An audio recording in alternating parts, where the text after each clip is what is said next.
Revelation 2060. From the 7th of September 1941. Separation. Spiritual struggle. Temptations.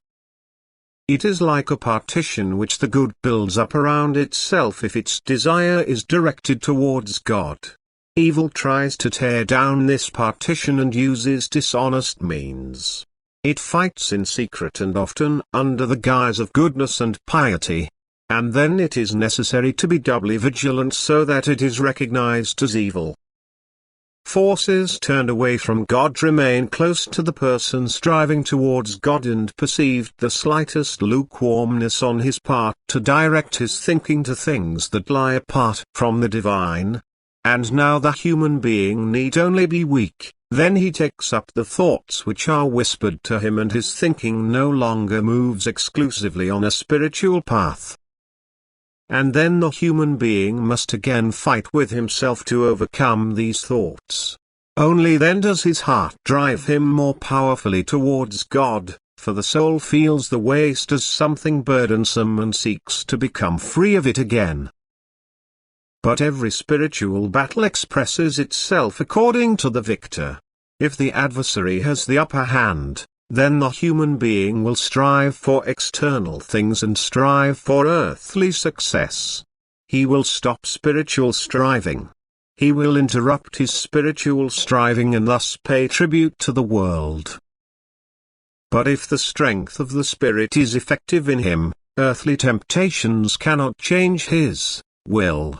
He is inwardly calm and purposeful. He despises what approaches him and would like to cause him to think earthly. He is faithful to God and thus there are no distractions for him. His will is always and constantly directed towards unification with God. And it means spiritual progress to have withstood temptations and to stand in increased desire for God.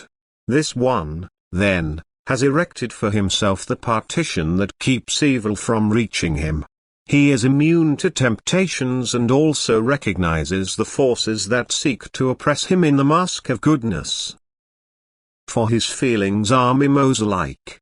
He will always sense the impure and defend himself against it, but those who allow themselves to be captured by it are still impure themselves. The lust for the world is still too great in their hearts and what approaches them with beautiful words and expressions they are not aware of as bad and wrong. And thus the adversary has an easy game.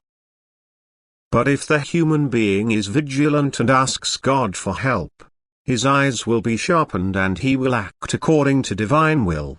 It remains a constant battle for him, only less noticeable if his desire is directed towards God. Yet the struggle is permitted by God so that the human being himself may test his strength in it, so that he may request the strength he lacks from God. Thus he takes refuge in him. And thus his attitude towards God will always be decisive as to who remains victorious, the good or the evil. Amen.